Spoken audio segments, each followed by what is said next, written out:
Well, if you can believe it, somehow this car has broken just sitting here. The rear calipers gave out on it. I thought these had been replaced. That is not the case. These are still the factory calipers, and they are unavailable, so we're going to go ahead and try to rebuild these things. Although this car doesn't have paint on it, it's worth mentioning, brake fluid will ruin clear coat and paint in short order.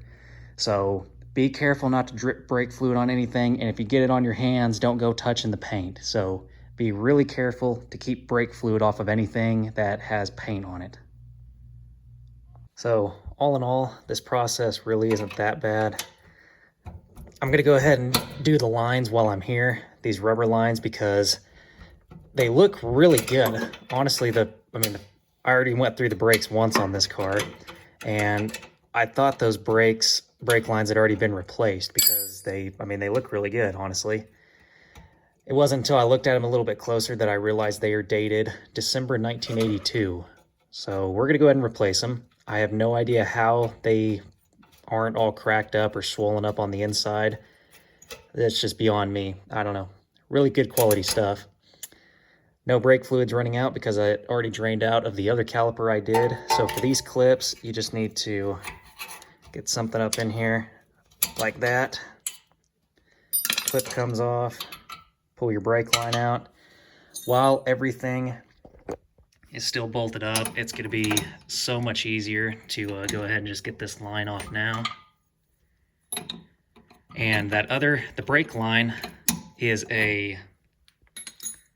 this guy was a 10 millimeter. And this side of the line was a 17. So I'll go ahead and get that guy off and let it start making a mess everywhere. So there was a copper washer on there, so we need to put a new one of those on. That's what seals everything. Park brake cable is going to have some kind of a pin retaining thing here. Just going to go ahead and rip that guy out.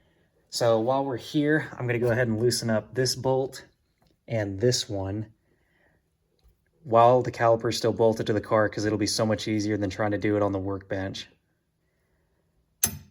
Now that that bolt and the corresponding one are loose, and they're both 14s, I'm going to go ahead and unbolt the caliper. So there's two 17 millimeter bolts, one at the top of the caliper and one at the bottom. Take both of those out, and then the caliper will slide off of the rotor. Probably would have been a little easier to do on the car, but there's another clip right there for the park brake cable. Go ahead and just use a screwdriver and gently pry that guy off, or tap it off with a hammer and a screwdriver. With the clip removed, that retains the park brake cable. So what I have to do is squeeze down on this lever to relax the parking brake cable. And from there, I can slide the skinny part of the cable through that gap right there, and then twist the caliper around to go ahead and get this pin section slid and twisted out. So first thing that needs to come apart on this caliper is we need to take this nut out. So to take the nut out, need to get this spring popped out of the way, ever so gently.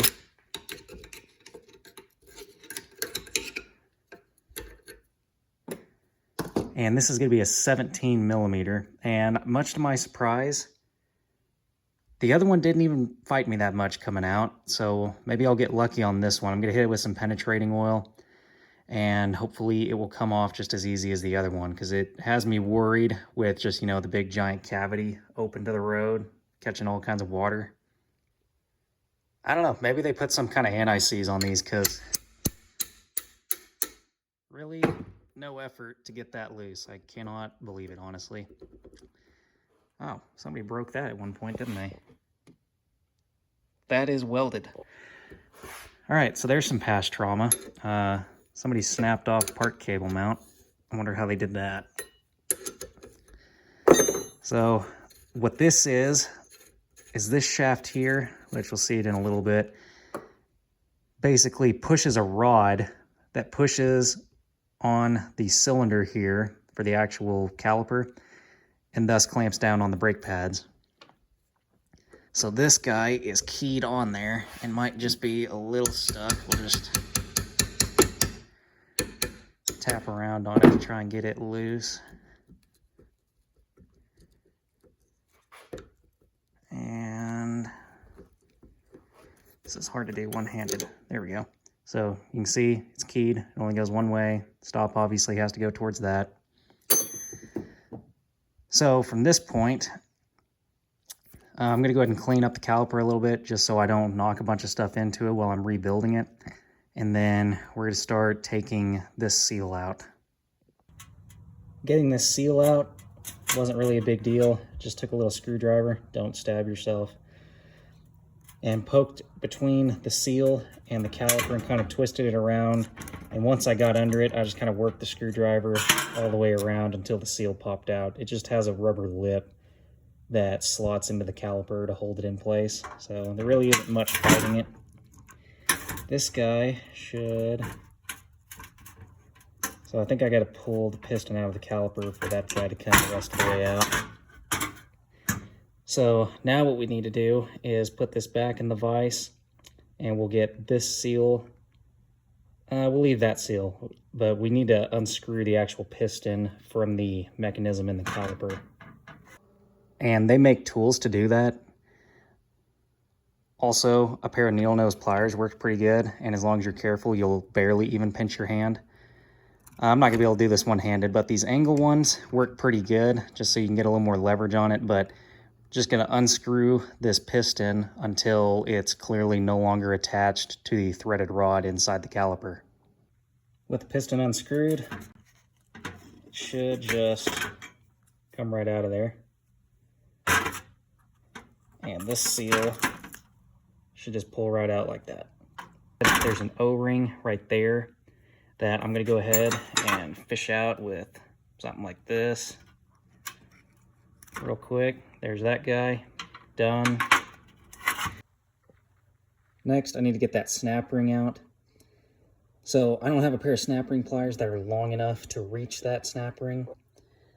But as a kid, I had a go-kart that had a few snap rings on it, and I had no snap ring pliers. So I got pretty good at getting them out with just screwdrivers and stuff. So I already got this one started, and I did that just by poking this skinny flat blade down, and it doesn't actually, the snap ring doesn't slot in all the way around. There's an open area right here, and I got the screwdriver in there and twisted the snap ring, and if you kind of do that and pull up on the screwdriver, you can start getting the snap ring to pop out. So I'm going to do that, and I'll get in here with one of these other deals and start walking that snap ring all the way out. Well, I just took some brake fluid to the face, so maybe safety glasses would also be a good idea. But anyhow, I wouldn't be too worried about tearing up that snap ring, at least with the kit that I got, because it comes with all new snap rings. What that snap ring is retaining is this little cup and this spring. So this is what actually forces the piston back out at some point. Now there is another snap ring way down in there that I got to get out, and I'll get it out the exact same way. You can see in the 12 o'clock position from this perspective, there's another slot in the snap ring that you can get a screwdriver in to start prying the snap ring out. And again, I'm not super concerned about tearing it up because the kit comes with new ones. This washer also came falling out just then. It goes on the bottom of the spring. So with that snap ring out, we're going to switch over to this guy because I need this inner piece here in order to pull the rest of that apart in the easiest way. So I'm actually going to use the snap ring pliers here to compress that little snap ring in there so that I can get this threaded piece pulled out of the piston. Once you get that snap ring out, there is a tiny bearing assembly that sits behind it. It's going to look like this right here. So you have what I'm going to call a race, the actual bearing cage, whatever that spring doodad that has dimples that line up with the rollers, and then what I'm also going to call a bearing race on the other side. So there is that, and I believe you're going to go with the, until proven otherwise, oriented like that down in the piston. I think that makes the most sense to me. I'm not sure it even matters. Kind of just came flying out of there. Next is getting this guy out, which I just had loose and now it's locked down. So put a pair of channel locks gently on this guy and wiggle it out of the piston. So this is the piece that comes out of the piston. Has a little seal on the end of it, so that's what was causing all the fuss. So I'm gonna thread that back on there just a little bit like that. Take a wrench,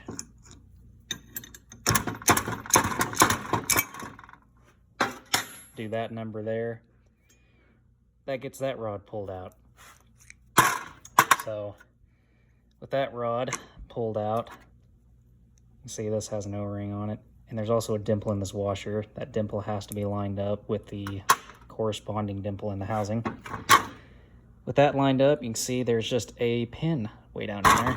So I'm going to try to rotate this in such a way that it relaxes that pin, and there he is. There is the pin, covered in some kind of goo. Set that to the side for cleaning later. Now this guy pulls out. What is growing in there? That is weird. Anywho, set that aside for cleaning later. There is a roller bearing set in here. There, you can see it in there. So now is cleaning, and more cleaning. Also, I need to take this bleeder out. That would have been a better thing to do when it was still bolted in the car, was loosen that up, but I'll just go throw it in the vise real quick and get that bleeder loose. So I want to get everything cleaned out of there as best I can. The other caliper had a few broken rollers in it. That's actually what's lying right there. Unfortunately, there's nothing I can do about that because you can't buy the calipers, so you definitely can't buy that part for it. So I greased it up as best I could, located it as best I could where hopefully the most rollers are actually doing stuff, and it's just going to have to be happy because there's no other alternative. So we'll go ahead and get this one cleaned up real quick, get the cylinder all cleaned up. I don't believe there are any more O-rings in this thing. I think we got them all, so it should just be cleaning. So this part of the caliper is all greased up. Oh, if I can get it out. So put plenty of grease in there.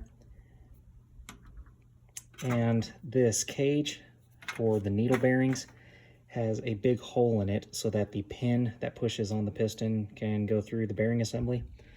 And you have to clock this thing right because it's going to rotate as this cam doodad for the parking brake rotates. So in this case, it's going to rotate. It's spring-loaded counterclockwise. It's going to rotate to the left. So what I did is I pushed the cage around counterclockwise until it was getting into this hole over here, and then I just flushed it up with the end of the caliper. So the cage is rotated as far clockwise as it can get without being in this opening here that the pin goes through. That way, when I put the whatever the cam deal in there, it rotates this way and it takes the rollers with it. They hopefully don't get into the pin because that's probably how that other one got broken up. So I put some grease in there. That's the grease I used because I like it. No idea if it's the right one. Put some on this guy, and I'm gonna kind of try to eyeball getting it about in the right orientation.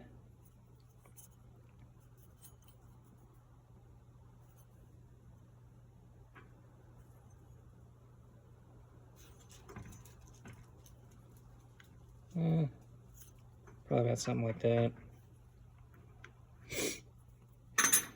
So it's about where that guy's gonna live. And I'll lube up the pin and replace the O-ring on that guy and put it in. And as far as the kit that I'm using, that is the part number right there, WK1541. And it comes with 2 seals for this shaft.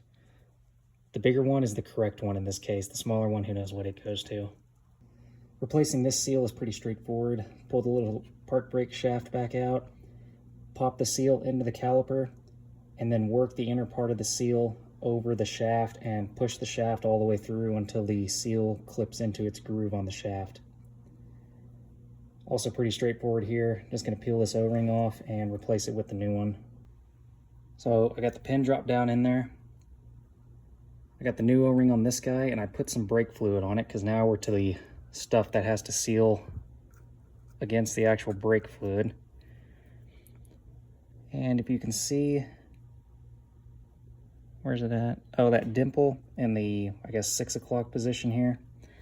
That's got to line up with the dimple on this. That's what locks the whole bolt down. So we'll rotate that guy around to where it's facing the dimple like that, and then take the washer and drop it on there like so. Next is going to be getting the first snap ring in. It's going to be the smaller. The kit comes with 3. There's 2 of this size and then 1 larger snap ring. So one of the 2 smaller ones is what's going to go in first.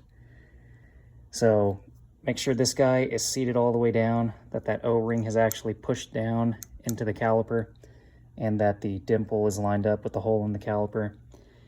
And again, don't have the right snap ring pliers, but that's not going to stop us. So what I'm going to do is just pry around with the screwdriver a bit, and I ought to be able to walk that thing down in there without causing too much trauma. Using the flat blade to kind of pop the ends of the snap ring down into their groove. Once both of those, the actual ends of the snap ring are in, I can just go around the rest of the snap ring that's not popped in, starting at the first part that's not, and just gently tap it in, and it should work its way down in there with some gentle tapping. With that snap ring in, the next parts that are going to go in, which are all clean at this point, that washer and the spring and the cage are going to go in, and I'm going to have to rig up something to compress this spring so that I can actually get the snap ring in. This is the best I could come up with. Socket acting as a spacer to push down on the cage and the spring. It's all popped down into the caliper where I can actually get the snap ring on, and screwdriver and jack is what's actually holding it in place. So now I just got to do the same thing as I did with the other snap ring. I just got to get this one worked in. The snap ring is in, and I didn't even shoot parts across the garage. So this O-ring is the one that goes in that groove there to actually seal the piston. So I'm cover this thing in brake fluid and put it in that groove. One of the last things we need to do is put this piston assembly back together. So this has not an O-ring, it has a lip seal on it. I went ahead and took it off already. It looks like this. So you can see one side of it is smooth and flat.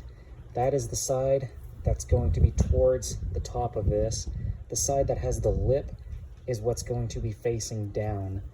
And the way a lip seal works is you want the lip side of it facing the fluid you're trying to seal, because with that lip in there, any pressure is going to cause the lip to squeeze down on whatever it's attached to, or push out against whatever it's attached to. In this case, it's doing both. It's pushing against the piston and squeezing down on this. So the more pressure you apply against that seal, the more pressure there is sealing it to the components that you're trying to seal.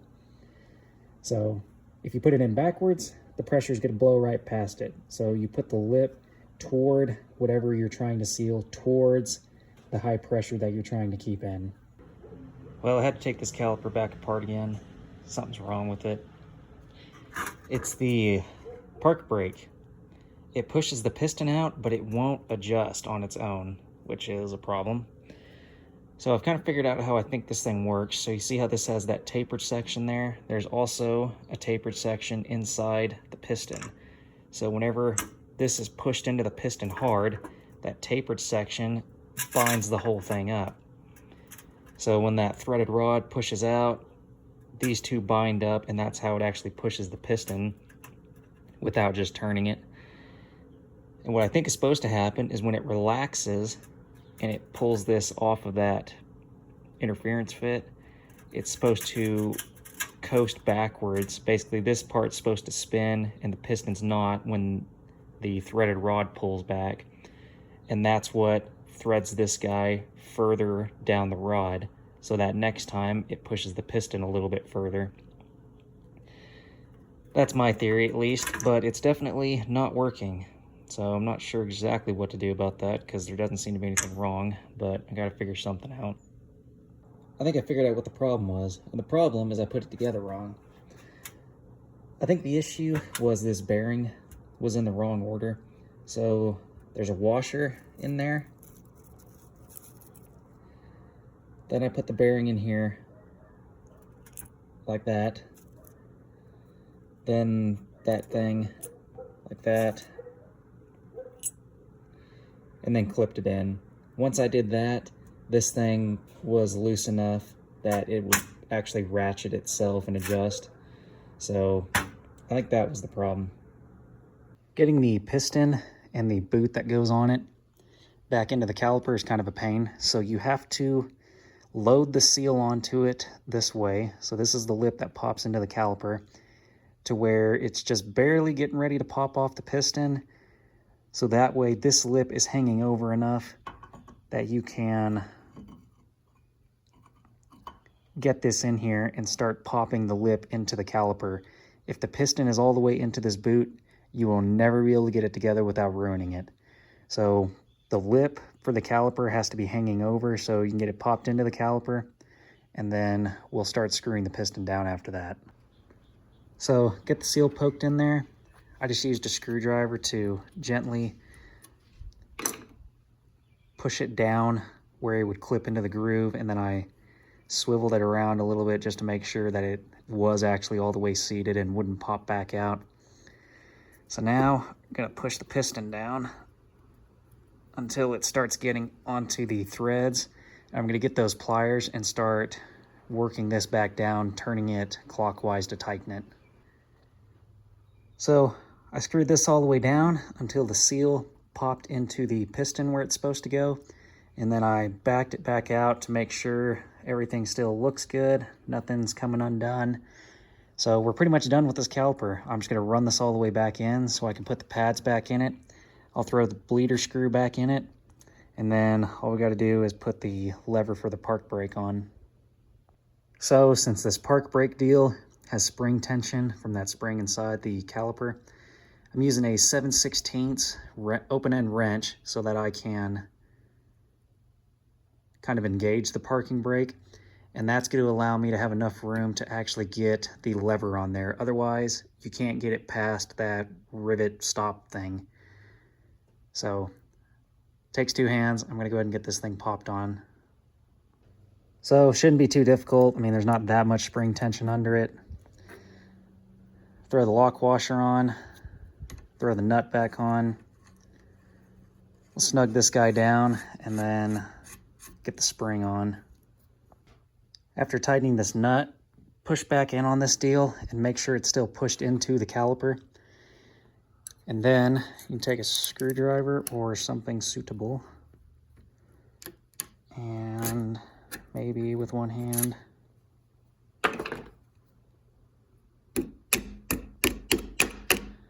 work the spring on there. So pretty simple. All right, now this thing is actually working. Thankfully, I was unsuccessful in bleeding the brakes, so taking this back off wasn't even a loss. And brand premium brake hose was not premium enough to send any copper washers. And these don't really look too bad, so I'm gonna take the gamble and try using them again. While this is all apart, let's get time to check the slide pins for the caliper. So these things have to be able to move freely, both of them, otherwise it won't grab the pads correctly. If they're both are seized, it'll only use the pad up against the caliper. If one of these is seized, then the pad on the back will get crooked. So you can gently peel this guy off of here. It's sealed up pretty good. And then I'm just gonna use some caliper grease. I already have some of that disc brake quiet stuff sprayed on the metal back side of each pad. And the pads have this little dimple thing sticking out of them. So you need to get one of the, whatever you want to call this, recessed areas of the piston facing straight towards the axle or the rotor. So that way it will line up with this pin and the pad will actually be able to sit up against it. Yes. I did get the locations of the bleed screw and the line mixed up. You'll have that. That's making a little more sense to me. Brake line actually fits in there. It's not rubbing on anything. Went ahead and tightened that nut. That clips in. That guy's snug down. None of this stuff has to be excessively tight. You know, you don't want to go stripping anything.